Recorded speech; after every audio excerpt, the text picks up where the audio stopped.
Did you know a single statutory amendment, one that often slips under the radar of major constitutional news, can reshape the entire institutional architecture of state-level human rights protection overnight? It's incredible, isn't it?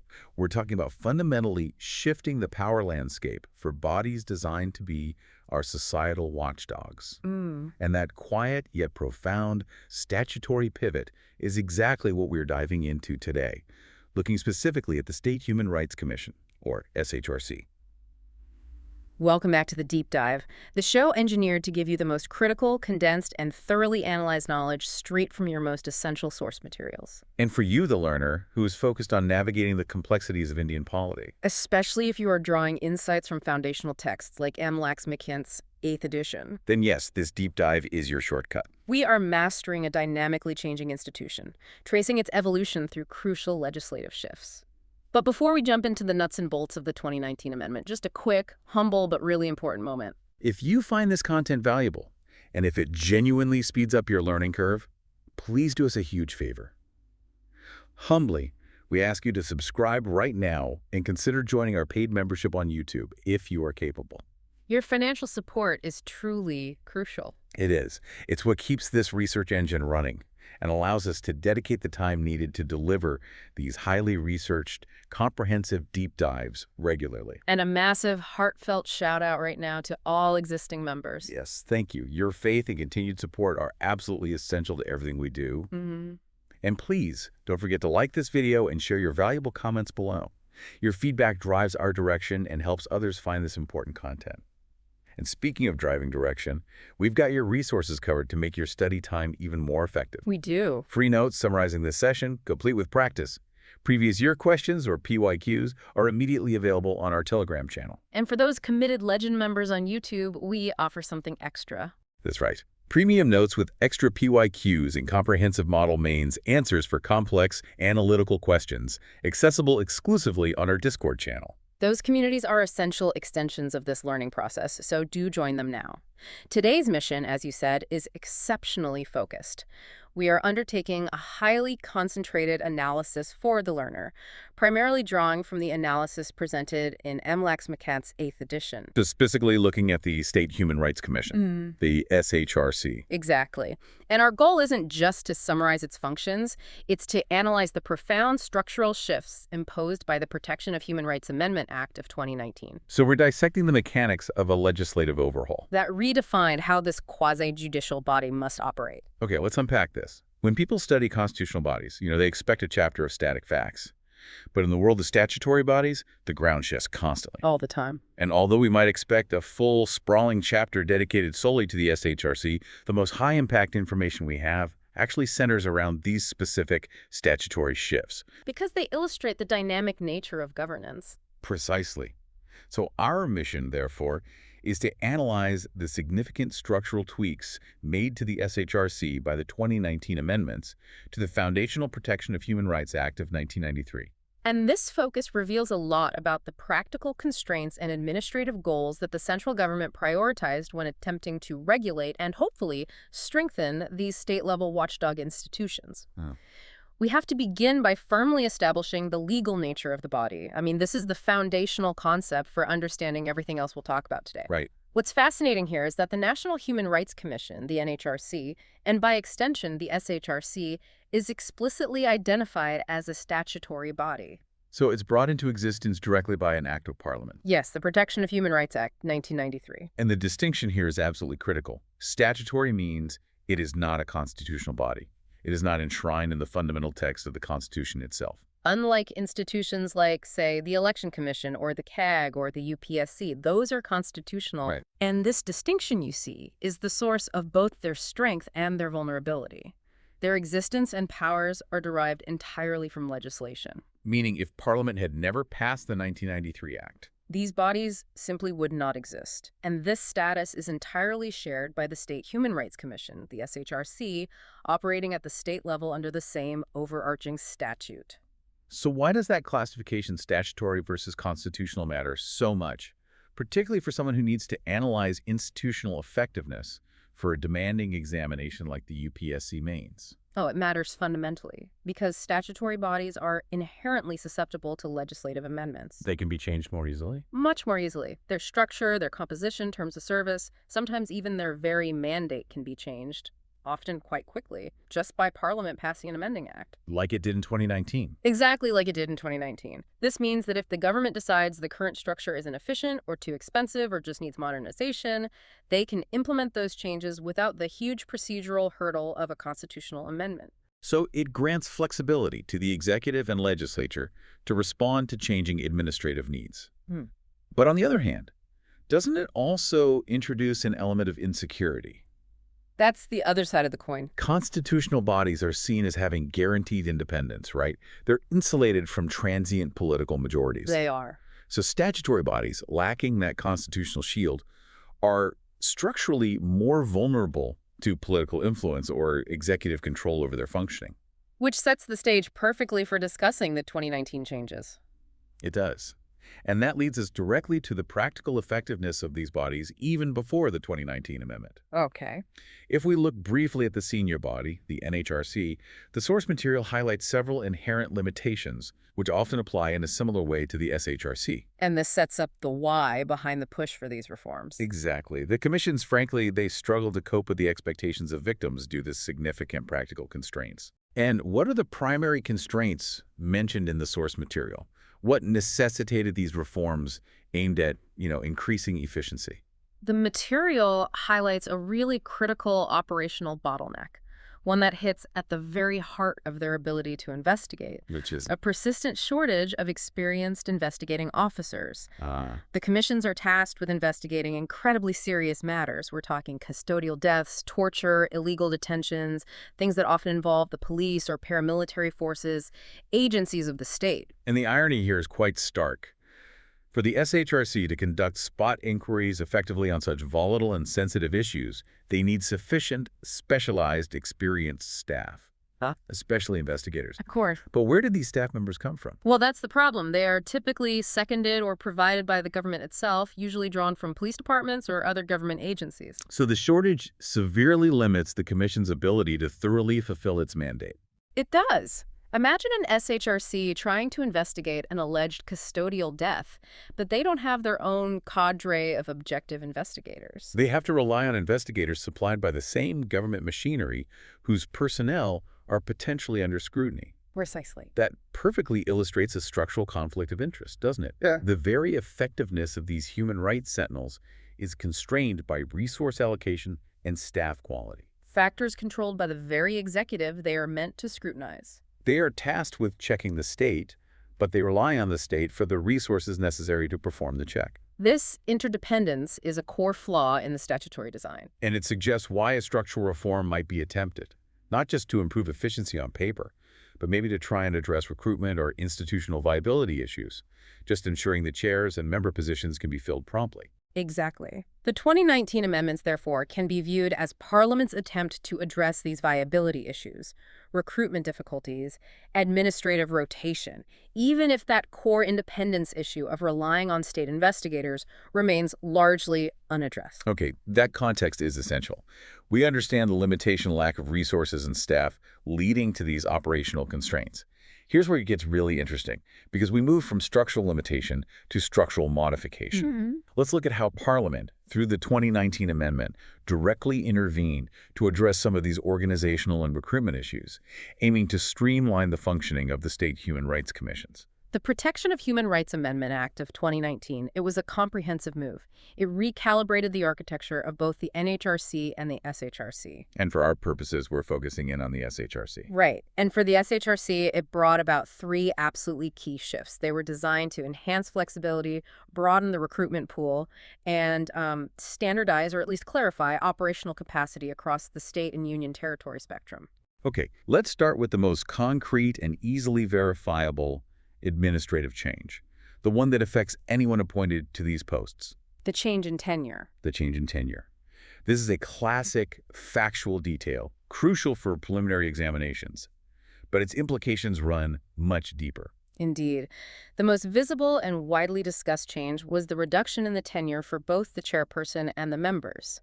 And this was applied equally across the National Human Rights Commission, and the State Human Rights Commission. And the specific detail here, which is crucial for the learner, is that the term was significantly reduced. It dropped from the previous 5 years. Down to just 3 years. 3 years. And the crucial counterbalance that changes the entire dynamic is that the amendment also made both the chairperson and the members eligible for reappointment. Right. That second part is key. It is. So if we connect this dual change to the bigger picture of public administration, it's a fascinating policy maneuver. Why cut the term? Good question. A reduced 3-year tenure provides faster rotation. In theory, this allows for the infusion of fresh perspectives and energy more frequently into the commission. If a state government finds a specific chairperson or member is underperforming, They don't have to wait 5 years for a change. the tenure is short enough. Exactly. That makes the body potentially more responsive, but, as you alluded to earlier, that flexibility cuts both ways. It does. While it allows faster removal of underperformers, it also means a 3-year term might be insufficient for a new chairperson to truly grasp the complex bureaucracy, develop an effective investigation strategy, and implement lasting institutional change. 3 years can pass in a blink when you're dealing with systemic issues. It really can. Exactly. And frequent turnover can severely disrupt institutional continuity and memory, especially in these specialized quasi-judicial roles. So that's where the second part of the change comes in. That is where the re-eligibility provision comes in. It balances the shorter term by allowing the government to retain experienced, high-performing personnel, So if someone is truly effective, they can be given a second 3-year term. preventing a complete loss of critical knowledge after just a short span. But let's return to that subtle tension we identified. Independence versus accountability. The big question. The term reduction, coupled with the possibility of reappointment, raises an important question for an independent post holder. If my term is short and my future reappointment hinges on the executive, the very branch I am supposed to be criticizing, Right. does that not create an inherent disincentive to take politically difficult but necessary decisions during my first term? That tension is undeniable. Independence is often buttressed by a secure, long tenure. Like the security of tenure provided to constitutional post holders. Precisely. When tenure is short and reappointment is discretionary, the institutional teeth might soften. The argument in favor, however, is that SHRCs historically struggled with viability. Getting qualified people to commit for a full 5 years. Yes. So making the commitment shorter and more flexible might actually improve the pool of candidates willing to serve. So it's a trade-off. It's a trade-off. Perhaps a slight theoretical erosion of independence for enhanced administrative viability. That's the deeper analysis the learner needs. Moving beyond simply memorizing 5 years to 3 years to understanding the policy implications of flexibility versus institutional security. Exactly. Now let us move to the second major change, which addresses that very recruitment bottleneck you mentioned, the expanded eligibility criteria for the SHRC chairperson. Right. Before the 2019 amendment, the eligibility for the SHRC chairperson was very narrowly defined, wasn't it?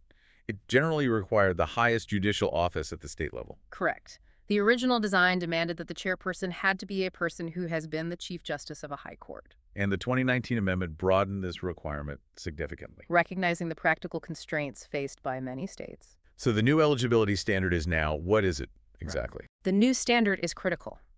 A person who has been a judge of a high court is also now made eligible to be appointed as chairperson of the State Human Rights Commission. So this is in addition to the original eligibility. Yes, to reiterate the context, this is a massive expansion, as it is in addition to the original eligibility, which still includes a person who has been the Chief Justice of a high court. So why is this change so pragmatic? It's not just a technicality, is it? No, it's pure administrative necessity. Think about it. Consider the sheer number of states that need a functioning SHRC. The pool of retired chief justices is naturally limited. Very limited. And furthermore, many retired chief justices may be uninterested in or unavailable for the SHRC posting, especially in smaller or less resource-rich states. So this difficulty in consistent recruitment meant that many SHRCs across the country were often functioning without a chairperson. Or with an acting one, which severely limits their efficacy. So by expanding the pool to include any retired high court judge, the policy is essentially saying, we prioritize filling the seat promptly with a qualified judicial mind over rigidly insisting on the single highest judicial rank. That's it in a nutshell. It ensures prompt staffing and proper functioning of these critical quasi-judicial bodies. It's a pragmatic solution to a human resource problem. Right. A retired High Court judge has the necessary legal acumen, the experience with procedural law. And an understanding of the administrative functioning needed to lead a quasi-judicial body. While a retired Chief Justice might carry a certain institutional prestige, a retired judge is often just as capable of handling the legal complexity of human rights cases. So it improves the institutional viability, especially for those states that were perhaps struggling the most to find suitable Chief Justice candidates. The 2019 amendment made it administratively easier for state governments to constitute a full working commission. Exactly. Okay, now let's look at the third structural change. This one clarifies the territorial reach, specifically how jurisdiction over union territories is handled. This change deals explicitly with the complex administrative reality of human rights functions relating to UTs. The amendment specifies a streamlined process. Which is? The central government may confer upon the state human rights commissions the functions relating to human rights in the union territories. So this sounds like a straightforward efficiency measure. Instead of setting up a separate body for every single UT, the central government can simply delegate that oversight to a nearby established state commission. Exactly. It promotes regional coherence. For instance, the SHRC of Punjab might be tasked with oversight for the UT of Chandigarh. Or maybe the SHRC of Maharashtra handles Dadra and Nagar Haveli. Something like that. It prevents the unnecessary duplication of infrastructure and resources. But there's a very significant and deliberate exception to this delegation power. This is important for the learner to remember for factual recall. Yes, there is. The Union Territory of Delhi is explicitly excluded from this delegation mechanism. And its human rights functions are to be dealt with directly by the National Human Rights Commission, the NHRC.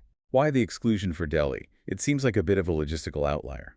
Well, it reflects Delhi's unique status as the national capital territory. Delhi hosts the central government, major international embassies. It's the operational hub for countless central agencies. The CBI, paramilitary forces, specialized police units. All of them. So centralizing human rights oversight for Delhi with the NHRC ensures that the highest level of scrutiny is applied, particularly to cases involving central agencies or high-profile international issues. So the NHRC, being the senior body, is just deemed better equipped to handle the political and legal complexities inherent in the capital. That's the logic. So what does this all mean for the SHRC structure when we look at the cumulative effect of these three major shifts? The shorter reappointable term, the expanded chairperson eligibility, and this ability to streamline UT functions. The cumulative effect, in summary, is a structural modernization aimed squarely at improving the institutional viability and dynamism of the SHRCs. It's an acknowledgement of a problem. It acknowledged that the original 1993 statutory structure, while lofty in its ideals, was struggling with administrative rigidity, and that was leading to functional vacancies and delayed investigations in many states. So by reducing the reliance exclusively on former Chief Justices and enabling a faster rotation of personnel, the government has attempted to make the SHRC easier to staff and operate, thereby improving its chances of fulfilling its mandate. it transitions the SHRC from a rigid, hard-to-staff model to a more flexible, dynamic model designed for higher turnover and easier appointment. That's a great way to put it. This shift, driven by the 2019 Protection of Human Rights Amendment Act, is crucial context for understanding the practical evolution of India's quasi-judicial ecosystem. It's a perfect example of how administrative practicality often overrides institutional rigidity in the legislative process. Now we move to the section that truly bridges academic learning with practical application, which is vital for the learner. Absolutely. We need to link the policy of the SHRC structure, those three amendments we just dissected, to the practical fallout of real-world governance issues. Because SHRCs and NHRCs don't just exist to discuss legality in a vacuum. No, they deal with the human consequences of systemic failures in administration, security, and development. This section really frames the importance of these commissions by connecting them directly to UPSC mains examination themes. This connection is absolutely crucial. Human rights commissions fundamentally act as a mechanism of last resort when the state's normal governance and administrative accountability systems fail. They're called upon to intervene when systemic failures lead directly to violations. Precisely. So let's start with the connection between governance, development, and rights. using a powerful example drawn from the source material related to tribal areas and extremism. Okay, so we see examination questions directly probing the impact of the non-implementation of constitutional provisions. Specifically, one previous year question asks the aspirant to analyze the impact of the non-implementation of the provisions of the Fifth Schedule on the growth of left-wing extremism, or LWE. This is a perfect illustration of systemic failure creating human rights issues. First, just remind us what the Fifth Schedule is intended to do in simple terms. The Fifth Schedule relates specifically to the administration and control of scheduled areas and tribal areas across several states. Its primary function is protective. Protective how? It grants special powers to the governor and establishes tribes' advisory councils. All of this is aimed at protecting tribal land rights, cultural autonomy, and preventing the exploitation of these vulnerable communities by outsiders. Often in the context of resource extraction. Often in that context, yes. So what happens when those protective provisions, the ones designed to prevent injustice, are neglected or deliberately bypassed, as the PYQ suggests? The neglect leads to massive injustice and displacement. Non-implementation means tribal land is illegally alienated, forest resources are exploited without compensation or consultation. And basic development projects often fail to reach these areas. Exactly. This socioeconomic injustice, the systematic denial of constitutional rights, creates deep resentment, poverty, and a complete breakdown of trust in the state. And this is the fertile ground where left-wing extremism takes root and grows. It is. So once LWE takes hold, how does that failure of developmental governance transition into a human rights case for the SHRC? Well, once extremism flourishes, the state responds with concentrated security operations. We're talking police, paramilitary forces, and often military action. And these operations, conducted in high-tension remote zones, frequently lead to allegations of human rights violations against the civilian population. Who are often conflated with extremists. We Right. hear about alleged custodial deaths, mass arrests, illegal detentions, false encounters, and displacement due to intense security presence. These alleged excesses are the fallout. They are. So the SHRC, acting in its capacity as the sentinel of human rights, is then called upon to investigate these specific incidents. They are managing the consequences, the human rights violations, that arose directly from the failure to manage the root cause. Which was the non-implementation of constitutional safeguards like the Fifth Schedule. Absolutely. The SHRC, therefore, is directly involved in managing the consequences of failed Fifth Schedule implementation. This makes the institutional capacity we discussed earlier. The ability to staff the commission, the 2019 eligibility changes. The 3-year term, the re-eligibility, it makes all of that paramount. If the SHRC is vacant or dysfunctional, these grave violations just go unchecked. That puts the structure of the SHRC into a really powerful, practical context. It does. Okay, moving to another highly relevant area, internal security. Internal security matters deal extensively with the operations of police, security forces, and paramilitary operations, making them highly relevant to the SHRC's work on custodial issues. This is a critical area where the state's legitimate need for security clashes directly with individual freedoms. Another PYQ specifically links India's internal security challenges with border management. Focusing on the long, porous borders with South Asia and Myanmar. Yes. But why is border management relevant to the SHRC? Border operations seem kind of far removed from the administrative decisions of a state commission. Not at all.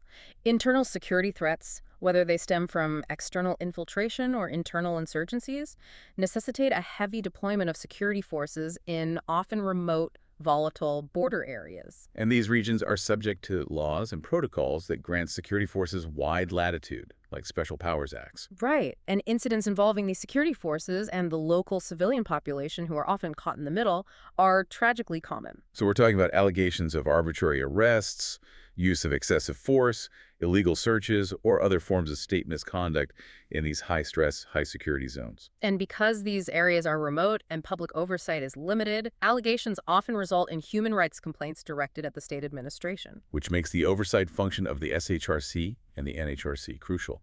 It's vital. While national security strategy is a central subject, the operational implementation, which involves state police and collaboration with paramilitary, falls under the scope of the State Human Rights Commission. So they have to ensure that the state's pursuit of security does not fundamentally abridge the basic rights of its citizens. It's a delicate balance, and the SHRC provides the non-judicial check on state power. And this brings us back full circle to the core operational limitation we noted in Section 1. And it makes that limitation seem even more severe in the context of security forces. It does. The core limitation of these quasi-judicial bodies that struggle with investigative staff shortage is magnified in security-sensitive areas. The commission is designed to act as the sentinel and the qui-vive, right? The vigilant defender. But its ability to enforce findings relies heavily on the state machinery being willing to comply and, crucially, being willing to hand over the necessary information and staff. So if the SHRC needs to investigate an alleged violation by a state police unit operating in a border region, and that SHRC must rely on investigators seconded from a related police department. How independent can that investigation truly be? Exactly. The 2019 amendments improved the viability and staffing of the leadership structure, but they did not resolve this core functional dependence on the executive for investigative resources. That is the essential constraint. While the SHRC is structurally designed to look into the very issues highlighted in these UPSC mains questions. The fallout of security operations and developmental failures. Yes. But its ultimate effectiveness is often tied to the cooperation of the executive government and the adequacy of resources provided by that same government. It's a system of self-correction, but one that is often hampered by resource dependence. So what does this all mean for you, the learner?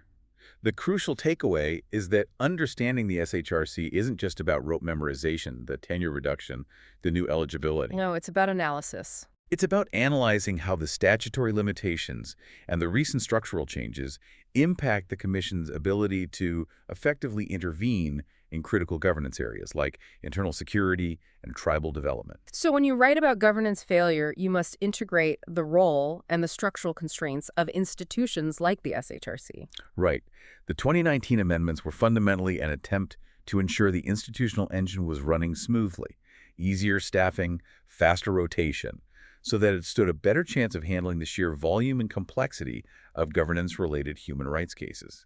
It connects legislative policy changing the rules of the Commission to the harsh, complicated reality of administration and human rights protection on the ground, particularly where state failures are most acute. So we've synthesized a complex set of sources today, focusing narrowly on the structural and administrative evolution of the State Human Rights Commission.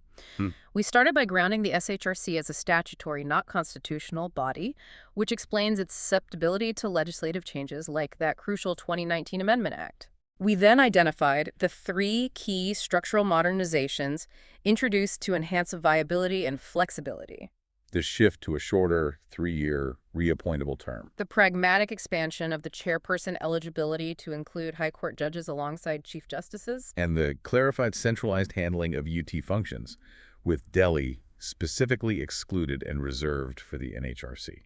And we concluded by contextualizing these reforms within the broader challenges faced by human rights mechanisms, connecting their mandate directly to critical governance failures addressed in previous examinations concerning tribal rights, LWE, and internal security operations. Here's a final provocative thought for you to mull over as you prepare, one that connects our entire discussion from the structural changes to the practical constraints. Okay. If the effectiveness of a Human Rights Commission, a watchdog designed to operate independently, is fundamentally constrained by a shortage of experienced investigating officers, staff, and resources, all provided by the very executive government it is meant to scrutinize. Are these commissions truly independent watchdogs of fundamental rights?